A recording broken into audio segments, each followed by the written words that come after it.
So a lot of people have been testing these Mustang Mach-E's. They've been testing the battery range in the daytime. Very few have been doing it at night. You got those headlights on and other electric gadgets, so we'll be testing this in the daytime and the nighttime. So don't go away. We'll also be testing out these headlights, see how they perform in the dark, as we do in all our videos. But it's 110 degrees out tonight, so I'm going to go dip in the pool. I'll see you later, but don't get arrested. Alright, we're at our test facility and storage locker. Let's see what we're rolling out today. Well, we got ourselves a long-awaited Mustang Mach-E electric car.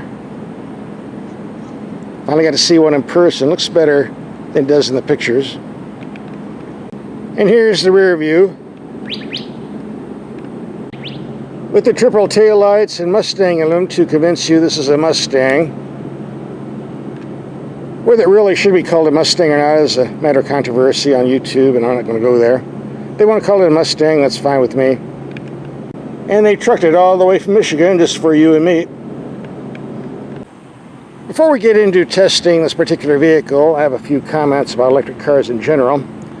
If you watch the mainstream media, which you shouldn't, they've been telling us that in about 15, 20 years, we're all going to be driving electric cars, replacing our gasoline-powered vehicles. So is that really true? It's like this. There is a market for an electric car, just like there's a market for two-seater sports cars or off-road vehicles, like Jeeps and Land Rovers. But the bottom line is, the majority of the public doesn't want a two-seater sports car or an off-road vehicle that goes off rough trails. And the majority of people really don't want electric cars, not the general masses anyway. That's just the way it is. I've been in the business a long time, I know that. So aside from the massive tax breaks, one of the plans that our bureaucrats are planning to do is to force people to drive electric cars by outlawing gasoline cars. At least that's the plan in California last time I checked. That's going to be an interesting experiment. The bureaucrats over there can't even supply enough electricity for people's homes. Doing so for 30 million new electric cars, that'll be a challenge. And the week I was doing this test, we had massive hurricanes on the East Coast, lots of power outages, no way to charge an electric car. So there are disadvantages that we can see as well as advantages. And for all you folks in California who want to go to electric cars, here's a little note for you. Where are you going to get the electricity? Read this.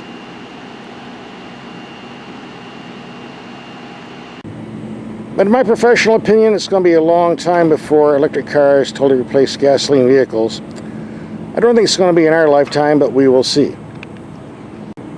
So don't send me an email saying I hate electric cars. I don't. I think there is a market for it. I just think it's a bit more limited than what we're being told. In the meantime, let's take a look at this Mustang Mach-E. I've been very impressed with this one thus far, and I think I'm going to like it more as the video goes along. One of the things I like about this particular vehicle, it's made by a real car company, and the styling looks like a real car compared to another brand I could mention, which is really nothing more than a goofy looking toy. To each their own. If you're going to buy a Mach-E, you need to do some research because they come in 5 basic modes. You want to make sure you get the one that's proper for you. For your 44 grand, you get the base one with 266 horsepower, a claimed range of 230 miles. Another one with 266 horsepower, all-wheel drive with 428 pound-feet of torque, 211 claimed range. Step up to 90 horsepower, 317 pound-feet of torque with a 300-mile range, they say. This one here is the 346 horsepower, 428 pound-feet of torque with a claimed range of 270 miles. I have the price sheet right here. We'll take a look at it on my computer. Here's the price sheet for the Mustang Mach-E we have. I put it on the computer screen so we can see it better. The paper version didn't turn out very well. Here's all the stuff you get.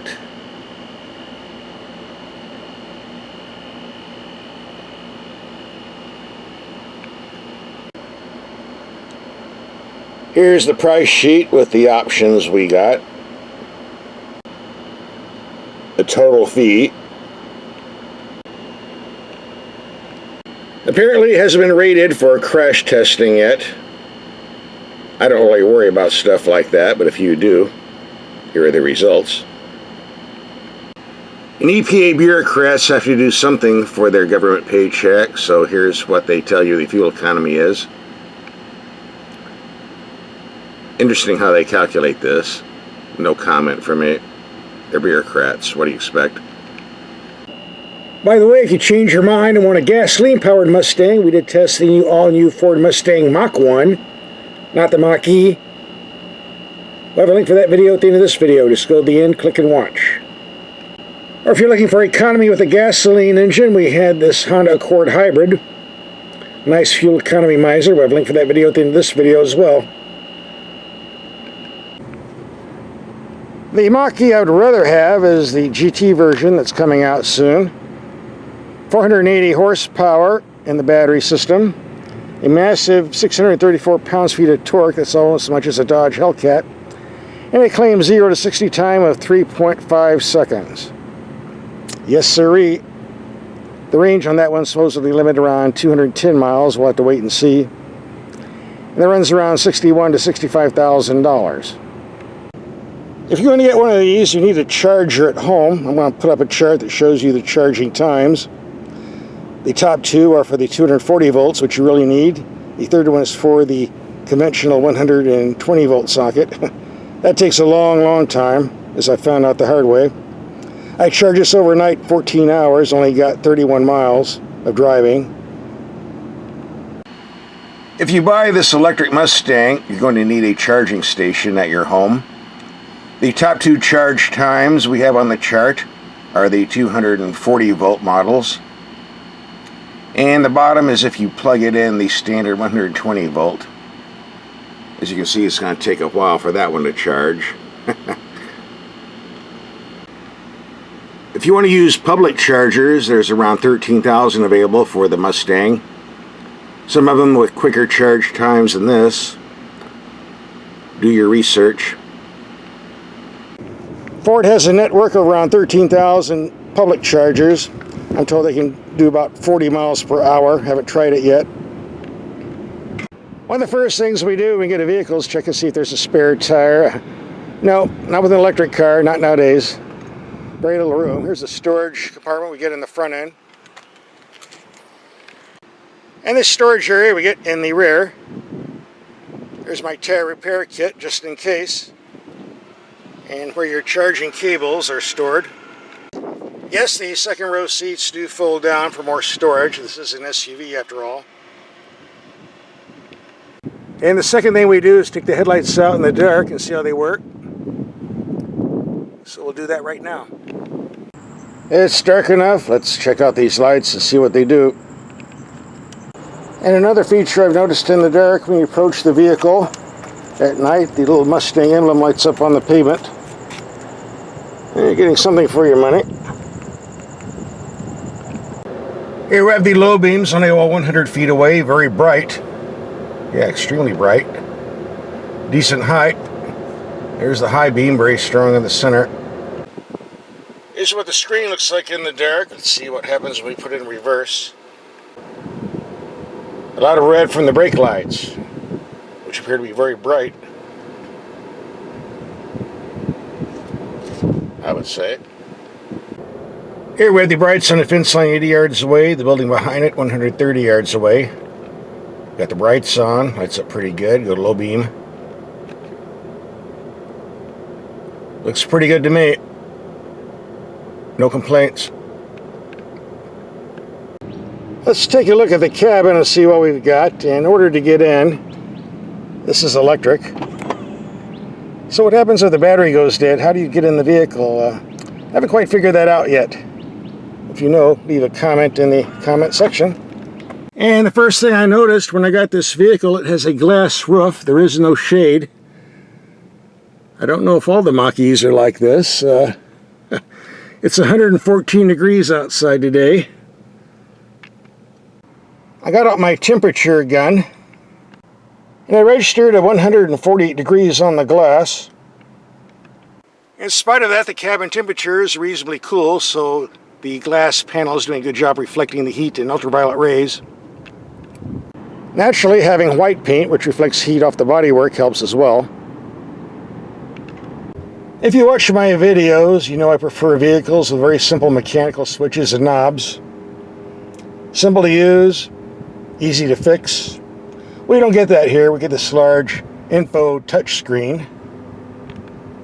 I'll be honest, as a rule, I can't stand these things. I find them very distracting. They're fragile, very expensive to fix when they break. But I will admit Ford did an excellent job on this. It's very easy to use. It took me about an hour to figure everything out. And since most people have smartphones or iPads, and this operates the same way, I think most people will be pleased with this. This is pretty much what we're going to see on most electric cars in the future, so I guess I might as well get used to it. And the transmission knob here, the old rotary dial, which takes up a lot less room than the old traditional stick. This material on the dash is interesting, and I realized later on this is where they hide the stereo speakers. Ingenious. It works pretty good too. And by the way, this air conditioning system does an excellent job of blowing ice cold air. Handy to have on a summer day where all week it's been like 100 to 114 degrees. Ford did a pretty good job on that. Wonder how much it drains the battery though. Okay, enough show and tell. Let's go out and do some driving. The power steering is quick and responsive. I don't think there's going to be any complaints. The turning radius seems to be pretty tight. Won't be any problem squeezing in those narrow parking spaces. This is a very smooth riding vehicle on the street. Let's see what happens when we take some mild speed humps at 20 miles per hour, as we do in all my videos. Here comes number one. Very cushy. Here comes number two.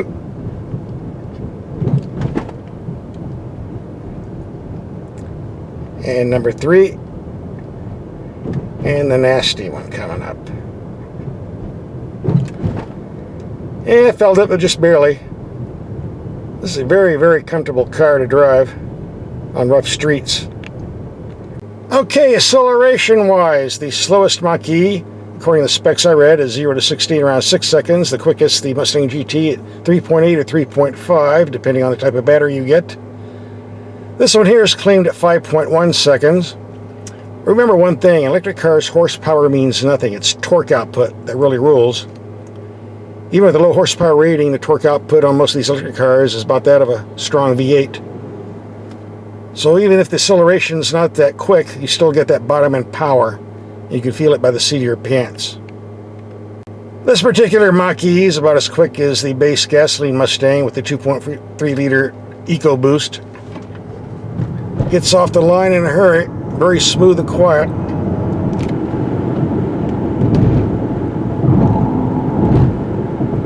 Passing power is not going to be a problem. Of course, when you put your foot down on it, you're sucking up a lot of electricity and you're going to kill your driving range if you keep driving like that. Oh well, who cares if you're having fun, right? I think the main selling point of this Mustang Mach-E, once you've driven it, it looks like a real car, it feels like a real car, it's built like a real car, and every day I'm driving it, I feel like I'm in a real car. Certainly an improvement over the Tesla, which is really nothing but a play toy for the rich. It does not have the build quality of this Mustang, I can tell you that. Sorry, Tesla owners. I'm just the messenger speaking the truth. I don't think I will ever be in the market for an electric car, but if I was, that Mustang Mach-E GT with a 480 horse power pack and the ability to do 0 to 60 in 3.5 seconds, I would definitely get that one before any others, that's for sure. I'm going to try to get one of those from Ford. Might be happening real soon, we'll see. We're going to do some daytime driving. It's 112 degrees outside, so I've got the air conditioning running full blast. We're going to match the odometer reading with the range reading. See how they match up. Alright, we did 24 miles of just normal driving, not too fast, not too slow. Pretty good flow in the traffic. And for the 24 miles we drove, we used up 30 miles worth of range.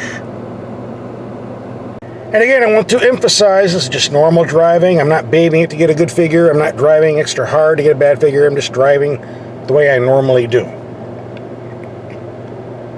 Now we're going to do some more night driving, see how fast we can drain the battery, and compare it to the odometer. Okay, this is interesting. I started off with a range of 167 miles. I've driven 15 miles, and now I'm up to a range of 168 miles. A little icon keeps popping up saying I got regenerated return energy from the braking or something like that.